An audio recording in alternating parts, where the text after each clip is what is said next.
Nous venons dans ta maison et nous nous rassemblons pour t'adorer. Nous venons dans ta maison et nous nous rassemblons pour t'adorer, Jésus.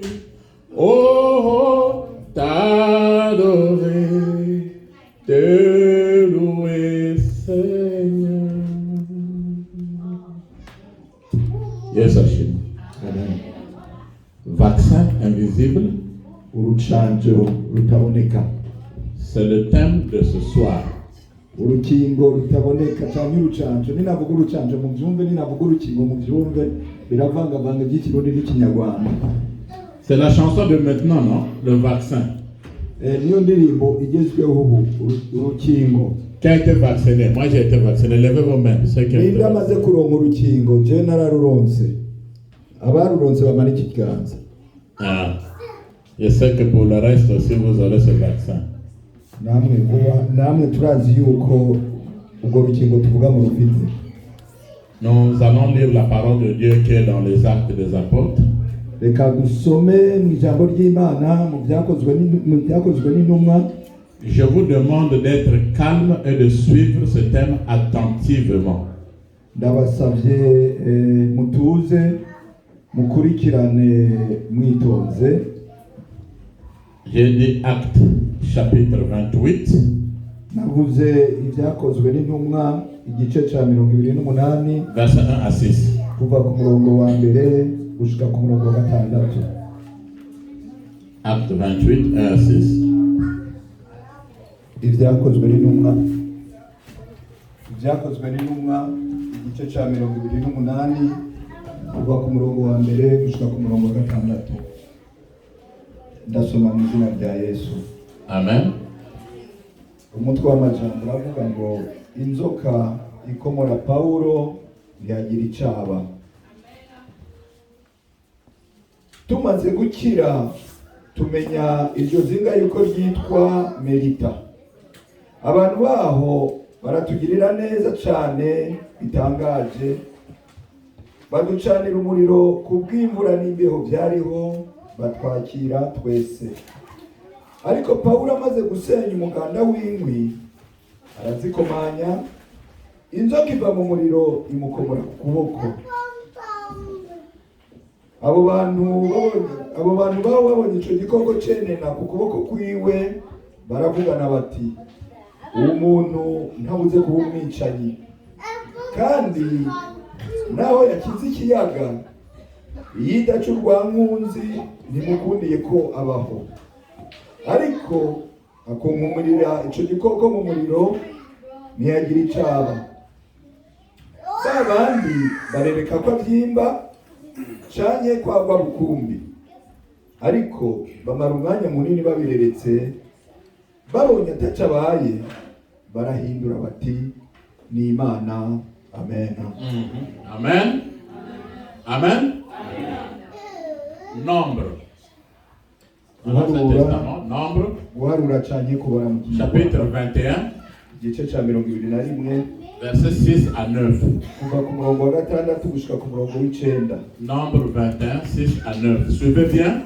Guharura canke kubara igice ca 21 kuva ku murongo wa 6 gushika ku murongo w'9. Ndasoma mu izina rya Yesu. Amen. Maze Uhoraho ateza abantu inzoka z'ubumara buturira zirabakomora. Abantu benshi bo muri Isirayeli barapfa. Abantu baza kuri Mose bati, twakoze icyaha kuko twatunganije Uhoraho, nawe udusabire imbabazi k'Uhoraho adukure kwiza inzoka.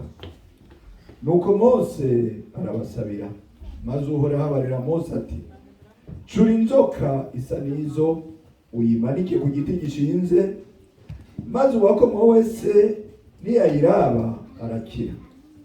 Nuko Mose acura inzoka mu muringa ayimanika ku giti gishinze, maze uw'inzoka yariye wese yaraba iyo nzoka y'umuringa agakira. Amen. Amen. Est-ce qu'on peut acclamer fortement la parole de Dieu? Ese twokomera amashyi menshi Imana.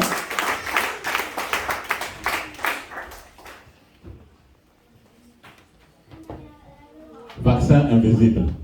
Urukingo rutaboneka. Généralement, quand vous allez vous vacciner, quand on te pique, tu cries quand même. Ah, ça fait mal, n'est-ce pas? Mu bisanzwe iyo ugiye kwikingisha, iyo baguteye agashinge uragira uti ukakumva ko kababaza.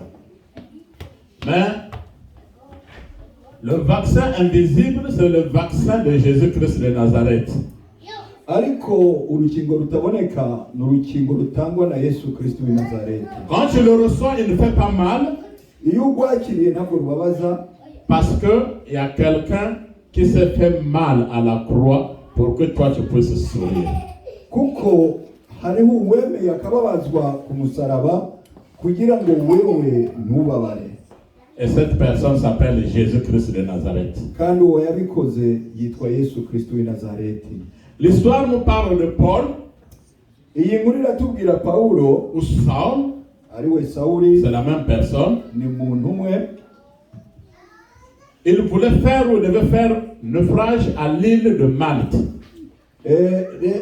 Rero yashaka yahatswe kugwa mu mazi ariko arava muri mwizinga bita Malte. Mais ils avaient échappé à la mort. Ariko yagiriwe ubuntu ntiyapfa. Ils sortent de l'eau. Avuye mu mazi. La Bible dit que il y a encore la pluie qui les a croisés. Ijambo ry'Imana yatubwira ngo haguye kandi imvura nyinshi. La pluie c'est de l'eau. Imvura n'amazi. Il venait aussi de l'eau. Avuye mu mazi asubiye mu yandi. Et ils avaient froid, ils voulaient se réchauffer. Bari bakanye hari ubukonje bwinshi bashaka gushuha. Je voudrais ouvrir une parenthèse. Nashaka kuvuga akantu gato. Mes frères et sœurs, la pluie ne peut pas être un obstacle ni la neige. Bakundwa muri Kristo, imvura canke rwa rubura ntabwo bishobora kuba ingorane. Est-ce que tu peux venir à la prière? Non, non, non, pasteur, il y a la pluie. Oh, aujourd'hui, il y a la neige. On trouve toujours des raisons. Les Paul s'étaient mouillés. Barakubaza bati mbega uno munsi arashobora kuza mu masengesho atoya imvura yaguye mbere na rwa rubura yose niyo yaguye ariko ba Paulo bari bemeye imvura baranyagirwa. Si aujourd'hui on prenait 100 000 couronnes, on dépose sous la neige et on dit, un communiqué passe, on dit celui qui court le premier va prendre les 100 000 couronnes. Uno munsi bofata ibihumbi ijana by'amakurone bakabinyageza munsi ya snow bakavuga bati uwa mbere yakurayo niwe yatwara. Ou sous la pluie. Je vous dis qu'il y a des gens qui vont sortir même en serviette torse nu, courir pour aller prendre l'argent. Yes,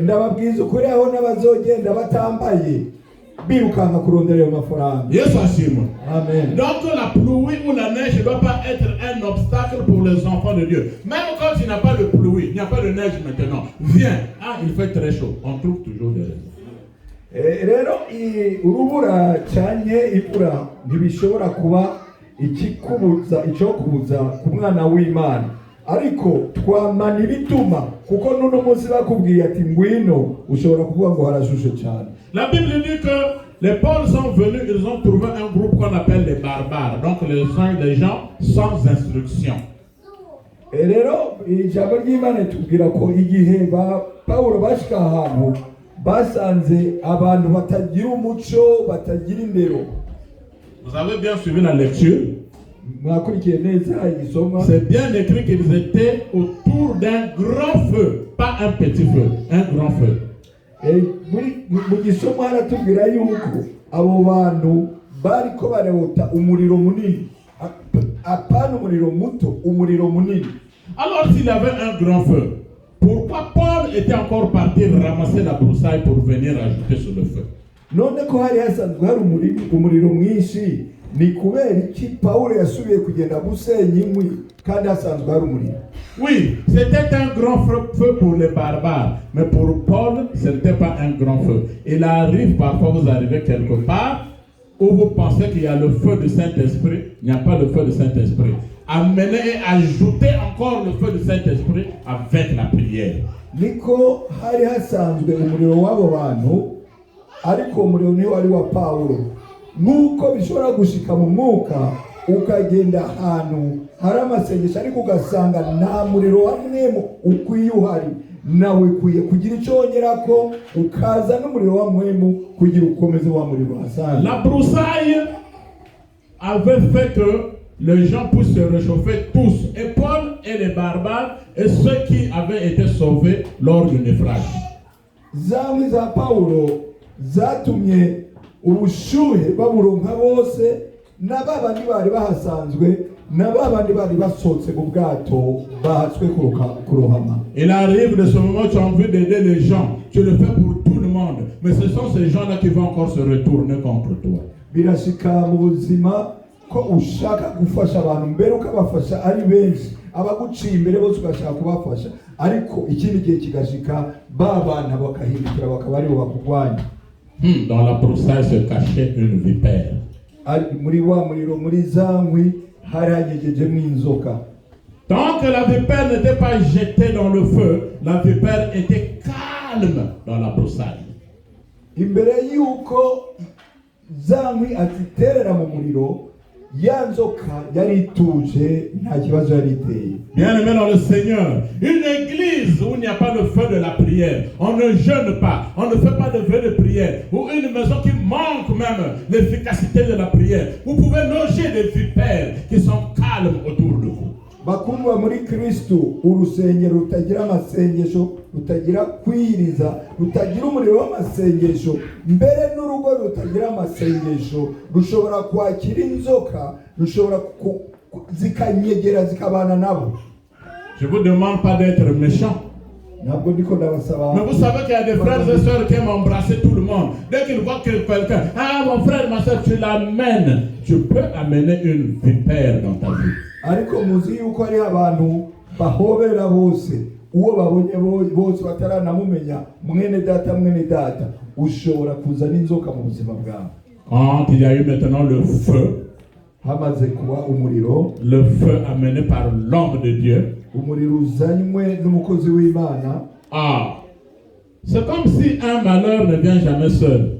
Il est sauvé par le naufrage et il voulait être mort aussi par la vipère. Donc deux malheurs. Rero ni nk'uko ibibazo byama biza bikurikirana. Pawulo akiza urupfu rwo mu mazi, ubu naho aciye akomogwa n'inzoka. Mais je change cela, je vous dis aujourd'hui que une bénédiction ne vient jamais seule. Recevez des bénédictions et des bénédictions au nom de Jésus. Amen. Reka ndabihindura uno munsi, ndababwire ngo imigisha iza ikurikirana, ahubwo mwebwe mwakira imigisha zikomeza gukurikirana. Il y a eu du feu. Haba umuriro, et la vipère est sortie. Ya nzoka irasohoka. Vous connaissez la vipère, c'est un serpent. Mura inzoka. Inzoka ya vipère n'ubwoko bw'inzoka. C'est un serpent. N'est-ce pas qu'au commencement dans le jardin d'Éden, il y avait ce qu'on appelle le serpent ancien, donc Satan. Il continue toujours à pourchasser les enfants de Dieu. Murabizi ko mu itanguriro hari inzoka, ya nzoka y'amamuko yitwa Satani, niyo ikomeza gukurikira abantu b'Imana. La Bible dit que la vipère s'est attachée sur sa main et non sur son bras, sur sa main. Ijambo ry'Imana ritubwira ko ya nzoka yarumye ku kiganza, inyuma ku kiganza igumako, ntabwo yagiye ku kuboko, yagiye ku kiganza inyuma. Or, la vipère avait oublié que la main de l'Éternel n'est pas très courte pour nous sauver, ni ses oreilles pour entendre nos prières. C'est la main de Dieu qui avait sauvé la main de Paul. Alléluia. Ariko ya nzoka yari yibagiye yuko ikiganza cy'Imana atari kigufi kugira ngo dushikire kidukize, kuko no cya kiganza cy'Imana cyakigije ikiganza cya Paulo. Tout ce qui était autour de lui, abari bamukikuje bari iruhande yiwe, ils ont commencé à murmurer. Batangura kuvuga mugongoswe. Bien-aimé dans le Seigneur, bakundwa muri Kristo, évangéliste, toi qui fais l'œuvre de Dieu, mwarimu we ukora umurimo w'Imana, Pasteur François, nawe Pasteur François, vous les chrétiens, namwe ba Kristo, tous ceux qui nous regardent là ne nous souhaitent pas de bonnes choses. Il y a de ceux qui n'attendent que les mauvaises choses pour nous critiquer. abaturaba bose ntabwo batwifuriza ibyiza gusa, haba ariko baturaba barindiriye ko twogwa mu bibi kugira badutwenge batuvuge nabi. Yesu ashimwe. Amen. Nous avons Jésus-Christ avec nous. Ariko dufise Yesu Kristo. Ah, le pasteur est toujours là? Oui, il est toujours là. Ah, qu'est-ce qu'il voulait? Qu'on lui dise non, non, le pasteur est tombé dans le péché, il n'est plus là. Je ne tomberai pas dans le péché. Je suis avec Jésus. Arababaza bati mbega pasteur ni hakiri? Atego ni hakiri. None bifuza iki? Ko pasteur agwa mu cyaha kugira ahunge. Ntabwo bazobibona. Ntabwo nzogwa mu cyaha kuko ndi kumwe na Yesu. Yesu ashimwe. Amen. Et le pasteur François, évangéliste Edwin, pasteur Albert, ils sont toujours ensemble. Ils sont toujours ensemble. Qu'est-ce qu'ils voulaient écouter? Qu'ils se sont disloqués. On ne va jamais se disloquer. Au nom de Jésus. Barabaza bati pasteur Albert, pasteur François, mwarimu Edwin baracari kumwe. None barondera iki? Bumvise baracari kumwe. None barondera iki? Bashaka ko batana. Ntabyo bazobona. Paul a pris le serpent. Paul afata Il l'a secoué. Arayicugusha. Il l'a rejeté dans le feu. Ayikororera mu muriro. Et qui peut nous lire 2 Thessaloniciens, chapitre 2, verset 8. Uwo dusomera mu Batesalonika ba kabiri, igice cya kabiri, Chapitre 2, verset 8. umurongo w'umunani. Batesalonika ba kabiri, igice cya kabiri, umurongo w'umunani. Aravuga ngo nibwo wa mugome azahishurwa, uwo mwami Yesu azacisha umwuka uva mu kanwa ke, akamutsembesha kuboneka kukuza kwe. Kuza munani gusa. Yeah, wait just.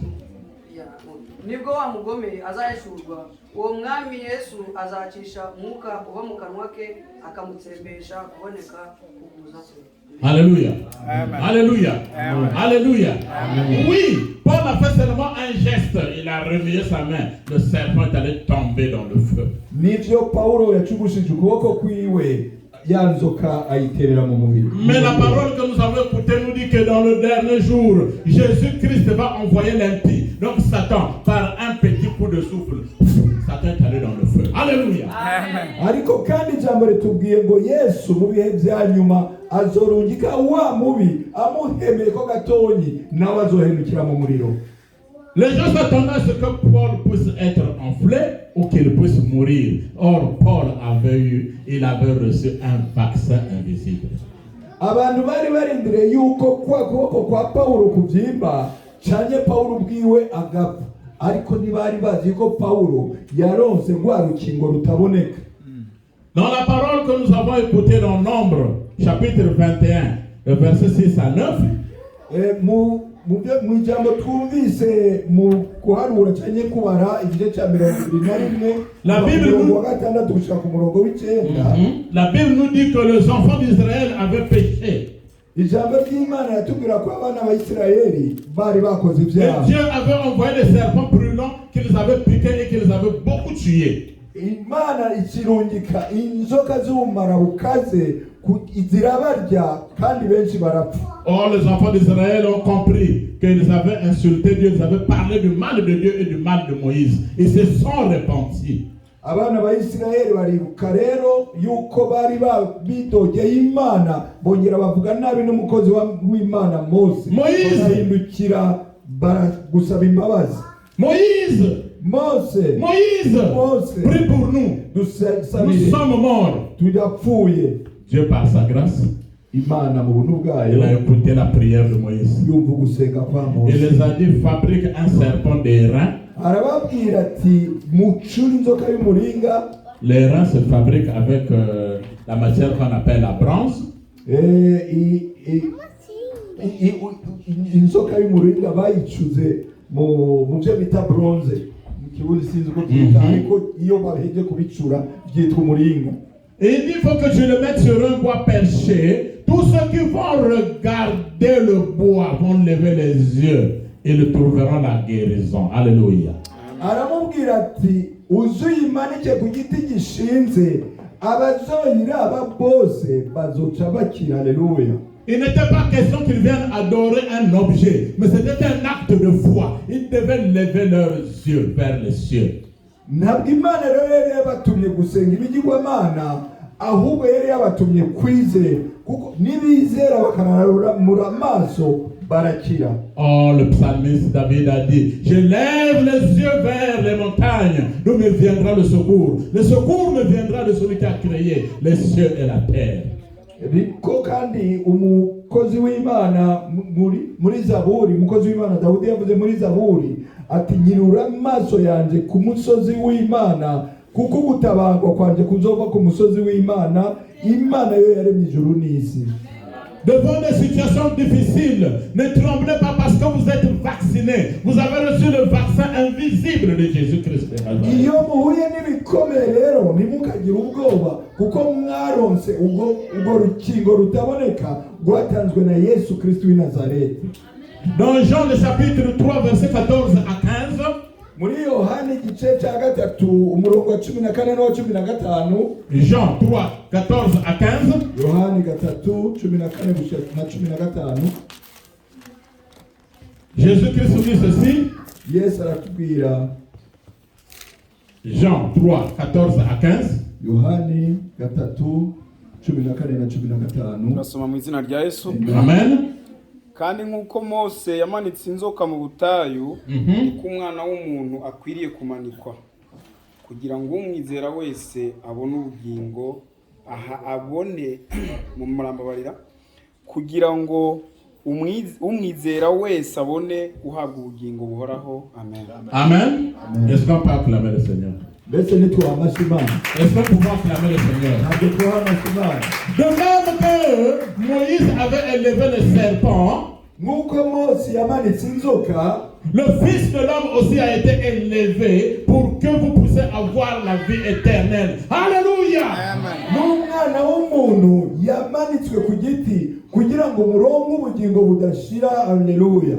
C'était le poteau là où on avait mis le serpent d'Éran.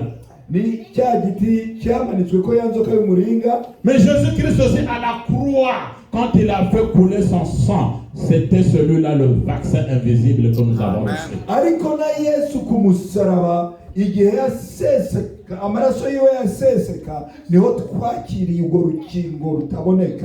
Le vaccin de ce monde, il y a beaucoup de vaccins. Chaque maladie a son vaccin, n'est-ce pas?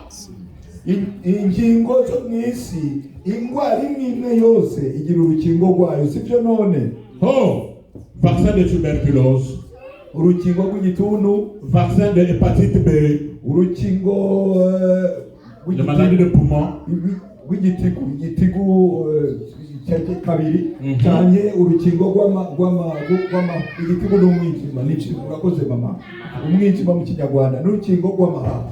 Maintenant aussi, il y a même un vaccin pour la malaria.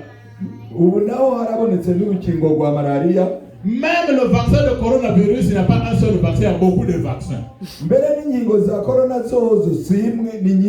Mais pour toi et moi, nous avons un seul vaccin, c'est le sang de Jésus-Christ de Nazareth. Le problème est que nous avons maintenant, nous devons le recevoir 5 fois. Alléluia. Amen. Le vaccin de Jésus, je parle bien. Première dose. Quand tu dis j'accepte Jésus-Christ comme seul Seigneur et Sauveur, tout, première dose.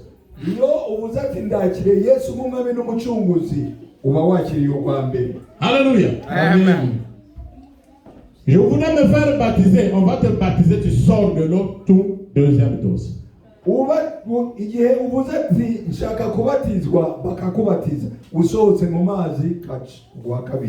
finis d'être baptisé, tu viens prendre la Sainte Seine, troisième dose.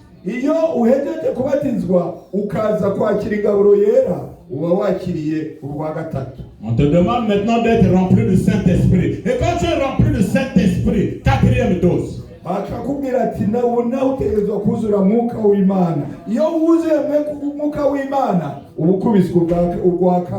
cinquième dose, c'est quand tu abandonnes le péché, comme notre frère a abandonné la boisson. Cinquième dose. Amen.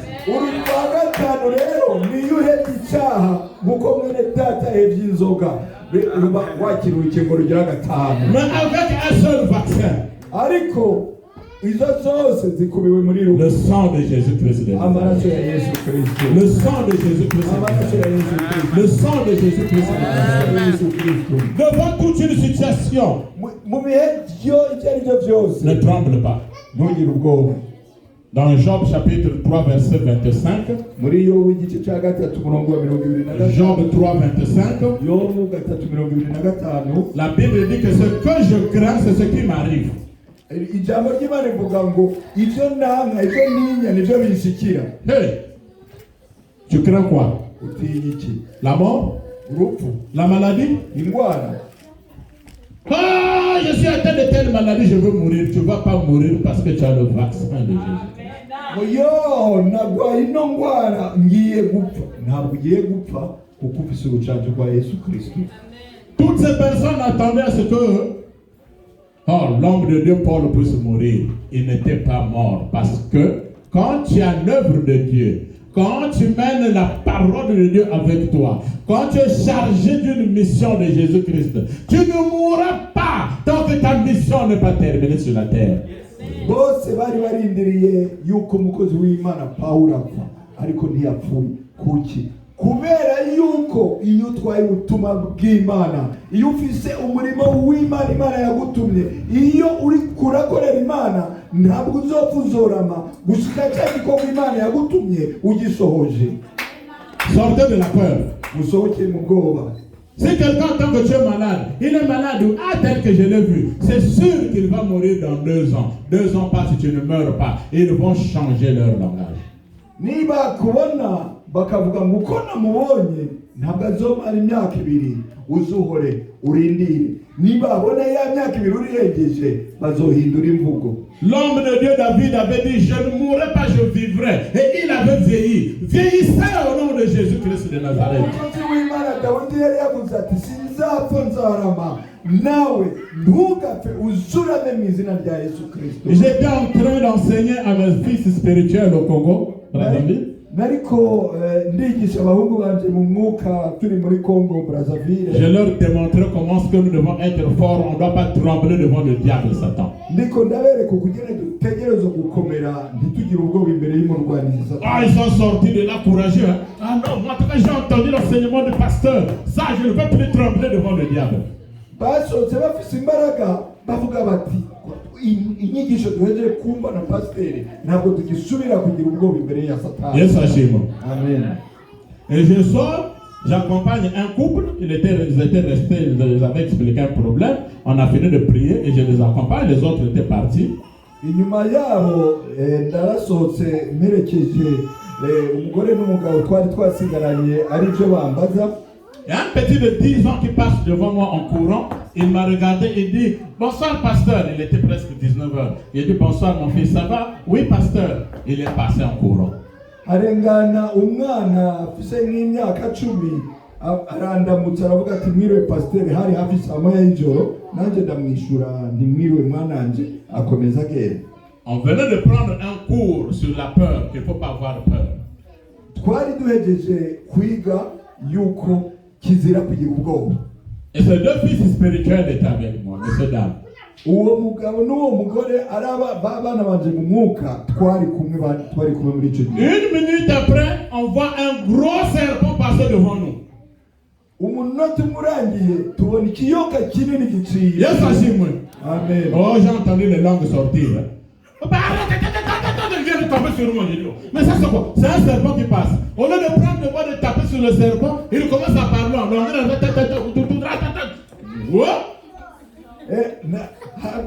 Bace batangura kuvuga indimi bangwa ko ndabaza izo nibiki bibaye bati n'inzoka irengana hako bafata inkoni ngo bayikubite bagiye gusenga mu ndimi. À vrai dire, même si je suis pasteur, j'ai eu quand même peur. Mais devant les enfants, je ne peux pas céder. J'ai fait le Dieu. Ariko nanjye ndababwira ukuri naho ndi pasiteri naragize ubwoba, ariko iyo ugize ubwoba uri imbere y'abana bawe utegerezwa kwihagararako. Le petit qui était passé devant nous en courant, qui m'avait salué, il est arrivé un peu loin. Wa mwana yari yaduciye imbere araturamutse yageze. Il n'avait pratiquement que 10 ans. yari umwana afise nk'imyaka 10. Je l'ai vu, il était en train de rire. Il a ri. Il dit, papa pasteur, ne tremblez pas. C'est moi, c'est mon serpent. Wa mwana araduhamagara avuga ngo papa pasteur, ntugire ubwoba, ntibugire ubwoba, ni jewe, iyo nzoka ni gwanje. Et il est revenu en courant. Hanyuma agaruka yiruka. Et j'ai vu le serpent aussi le suivre. Mbona ya nzoka iramukurikiye. Mais c'était pas un serpent. En fait, c'était des serpents joués là. Il avait attaché un fil et il accrochait au serpent et sur ses reins. Donc quand il courait, ce serpent joué était en train de suivre aussi. C'était pas un vrai serpent. Ridicule, hein? Ukuri ni yari inzoka. Yari inzoka y'igikinisho. Wa mwana yari yaboshe kumugozi muremure. Uko yirukanka ari kure niko ya nzoka yamukurikira. Ntabwo yari inzoka. Il dit, je faisais seulement mes exercices avec ce serpent joué. Aravuga ati rero jewe nariko ndigirira siporo mwege iyo nzoka yanje. Alors j'ai vu mes deux fils spirituels qui faisaient des ratatas. C'était fini sur place. Bamwe bene data bari mu ndimi zaciye zihagarara. J'ai dit, mais pourquoi vous êtes tombé en transe là, parlant en langue? Vous avez vu quoi? Ndababaza none igihe mwari kuvuga mu ndimi mwabonye iki? Yesu ashimwe. Il faut avoir de la maîtrise. Umukristo yarategezwa no kwigumya. Un chrétien ne doit pas trembler devant les situations. Umukristo ntabwo akwiye kugira ubwoba. Si nous tremblons, c'est comme ça, on n'a pas confiance à notre Dieu. Iyo tugize ubwoba tuba dusa n'abatizeye Imana yacu. Oh, ces gens-là ont parlé. Ils disent, Paul, c'est sûr que c'est un meurtrier. Bantu rero abadukarutse muri Bibiliya si babandi bikongo. Bantu rero baravuze bati wo uyu mugabo ategezwa kuba ari umwicanyi. En fait, il voulait rappeler à Paul ce qu'il était. Vous savez que Paul était meurtrier. Il avait contribué aussi à la mort de beaucoup de gens. Basa n'abibukije ibyo Paulo yakoze ko muramuzi ko yari umwicanyi yari yishe abantu benshi avant qu'il puisse se convertir. Imbere yuko ahinduka. Yesu ashimwe. Amen. Il en est de même pour toi et moi aujourd'hui. Niko bimeze kuri wowe nanje no munsi. Ne vivez pas avec les culpabilités du passé. Ntukabeho wicira urubanza kubw'akahise kawe. L'évangéliste là, il avait des cheveux rasta. Il faut leur dire que c'est le passé. Bakavuga bati mwarimu ni hari ujya yarafise imishatsi nk'iy'abarasta yahindutse ryari. Alléluia. Papa Charles, c'était un buveur. Même si c'est 2 jours, il faut leur dire que c'est le passé. Amen. Papa Charles ujya n'umunywi w'inzoga naho hoba haheze iminsi ibiri urababwira ati ivyo ni kahise. Tu leur dis que je ne suis plus le même, car toutes choses sont passées. Maintenant, nous voulons, je suis une nouvelle créature. Urababwira ati ibya kera byararenganye kuko ubu ni cyaremwe gisha. Même si on te dit que tu étais un escroc ou une prostituée, tu dis que c'était le passé. Je suis devenu une nouvelle créature avec Jésus. Naho bakubwira ngo warazuruma cyanye wari ndaya. Urababwira ati ibyo ni kahise ubu ndi cyaremwe gisha.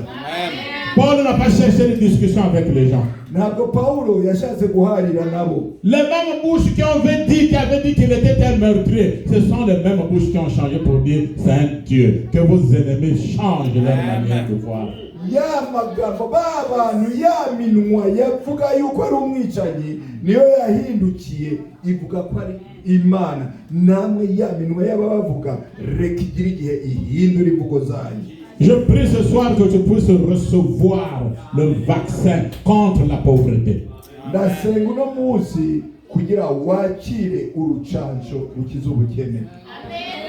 Que vous puissiez aussi recevoir le vaccin contre le kirogorogo. Kandi mwakire urucanco rubakingira abavuga menshi mu kirundi bitwa ibirogorogo. Oui, que le Seigneur vous vaccine les bouches avec les langues pour qu'on ne parle plus beaucoup. Kandi namwe Imana ibacanje ibahe urukingo mu kanwa namwe nimuvuge menshi. Recevez le vaccin contre toute maladie. mwakire kandi n'urukingo rubakingira indwara zose. Oh, ces gens-là disaient, c'est sûr que Paul va mourir. Ils ont attendu. Ils ont vu que Paul n'était pas mort. Tu ne vas pas mourir. Au contraire, je prophétise contre ceux qui veulent ta mort. Que eux-mêmes la terre puisse les engloutir. Pawulo abantu bararindiriye bazi kwapfa wa muntu ntabwo bigeze babona kwapfa. Nawe ndahanura kugira ngo bakwifurize urupfu isi zitangure kubamira wowe ukiri muzima. Ils ont commencé à regarder.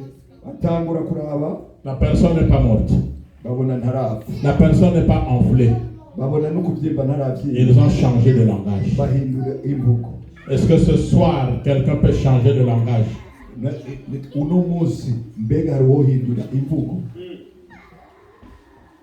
Quand t'appelles demain, Bakwite ejo, maman Yabana, donc la mère des enfants. bakwite nyina w'abana. Quand t'appelles demain, Mozui, donc celui qui a l'argent, rich man, rich woman. Bakwite ejo umutunzi, umwe afise amafaranga, umugore atunze, umugabo atunze. Quand t'appelles demain, femme mariée, homme marié. Ejo bakwite umugabo yubatse, umugore yubatse. Recevez aussi le vaccin de la maîtrise. Mwakire kandi urukingo rwo kwihangana. Un chrétien qui est vacciné ne doit plus chercher encore à se battre avec les gens. Umukristu yakiriye urukingo ntabwo bagishobora gushaka kurwana n'abantu. Nous allons vers la fin. Turiko turarangiza. J'ai un ami qui est pasteur. Mfise umugenzi w'umupasiteri. Avant qu'il ne soit pasteur, inshuti y'umupasiteri, imbere y'uko aba pasiteri, il pouvait boxer 15-20 personnes à la fois. Il était fort. yashobora gukubita abantu 15 akabakubita icyarimwe, yari afise imifu nyinshi. Si vous venez à deux et vous dites non, le nombre est trop petit, je vais vous tuer. Va chercher encore vos amis. Muje muri babiri kumugwanya babwira ati muracyari bake, genda murondera abandi izindi nshuti zanyu muze mukwiye kuko mwenda bica. Moi je le connais très bien. Jewe ndamuzi neza. Mais quand il avait accepté Jésus-Christ, Ariko kuva yakire Yesu Kristo, je l'ai vu un matin à l'arrêt de bus. namubonye ku gituro ca bus. Oh. kimwe Il y a un monsieur qui est en train de le chamailler. hari umugabo umwe yariko aramubwira nabi. Le monsieur était accompagné d'une fille là. Vous savez que les hommes, quand ils sont accompagnés d'une femme ou d'une fille, parfois c'est des conflits, ils veulent lui montrer la gueule. Uwo mugabo yariko aramubwira nabi, yari kumwe n'inkumi. Murabizi ko abagabo kenshi iyo baherekejwe n'inkumi bashaka kwerekana ko bahambaye. Le monsieur dit, c'est moi qui étais en train d'acheter le carburant le premier. L'autre dit, tu fermes ta gueule sinon je vais te taper. Le pasteur là s'est tué. Wa mupasiteri aramubwira ati rero iyo urindira kuko ni jewe nariko ndanywesha igitoro ubwa mbere, wa undi aramubwira kugara akanwa kawe no takugarana kukubita. Quand il voulait parler, il a giflé le pasteur.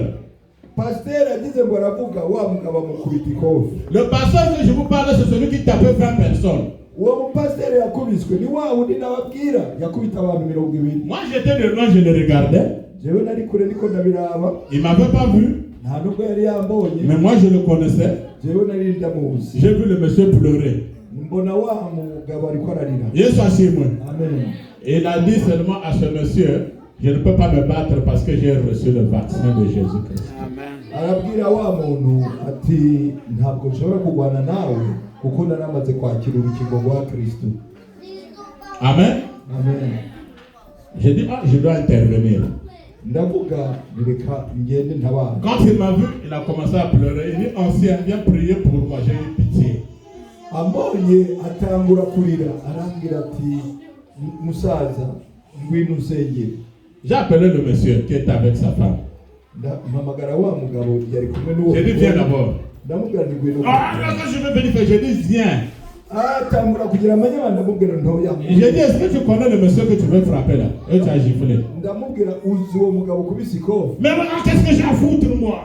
Arambwira ngo ndamumenya ngo amarire iki. Quand je lui ai donné le nom de la personne, il s'est rappelé. Direct, la femme a commencé à courir elle-même pour fuir. Ndamubwira izina ryiwe, wa mugabo yamukubise aca yibuka iryo zina ko ryari rizwi. Mbona umugore wiwe arirutse Le gars me dit, oh donc c'est lui. J'ai dit, c'est bien lui. Il est venu là, pardonne-moi vraiment. Il dit, non, je t'ai dit que j'ai déjà été vacciné par le sang de Jésus, que je ne peux plus me battre. Alléluia. Acha rero aza gusaba imbabazi nawe aramubwira ati ntugire ikibazo narakubwiye ko namaze kwakira urukingo rwa Yesu Kristo nta ngorane n'imwe. Bien-aimé dans le Seigneur, tant que tu as la mission de Jésus-Christ, bakundwa muri Kristo, igihe cyose ugifise umurimo wa Kristo, tu feras des choses exceptionnelles dans ta vie. uzobona ibintu bidasanzwe mu buzima bwawe. Tu ne peux plus vivre dans la peur. Ntabwo ushobora gukomeza kubaho mu bwoba. Comme le serviteur de Dieu Eric venait de nous dire ici, nk'uko umukozi w'Imana Eric agiye kutubwira, la Bible dit que si vous buvez des breuvages mortels, si vous buvez, donc c'est conditionnel, vous n'allez pas mourir. Si vous buvez des breuvages mortels, vous n'allez pas mourir. Ijambo ry'Imana ryatubwiye ngo nimwanywa ivyica ntabwo muzopfa. Ça veut dire que tu peux boire bishaka kuvuga ngo ushobora kubinywa sans le savoir, utanabizi, mais tu ne vas pas mourir. ariko ntuzopfa. Yes, assure-moi. Amen. Combien de personnes qui nous ont critiqués quand on a eu le coronavirus ici? Nabangana gute bavuze cyane igihe twebwe ngahatwa harimo abagwara corona. Les gens parlaient. Abantu baravuze. Oh, dans cette église, la plupart des gens ont eu le coronavirus. Même les pasteurs. Ah, ça veut dire qu'il y a quelque chose qui ne va pas dans cette église. Non, Dieu. Muri rya torero abantu benshi baragwaye corona, mbere n'abapastori barayigwaye, bisigura ko ari ikibazo muri rya torero. Mais quelque temps après, haheze iminsi mike, vous savez, vous qui avez des téléphones, nous tous on a des téléphones. Il y a des gens parfois qui peuvent vous appeler de l'Afrique. Il appelle, il ne parle pas. Quand il dit allô, il le coupe, n'est-ce pas? murabizi hari abantu bashobora no kubahamagara muri Afrika akaguhamagara igihe wowe uvuze ngo allo we ntavuge.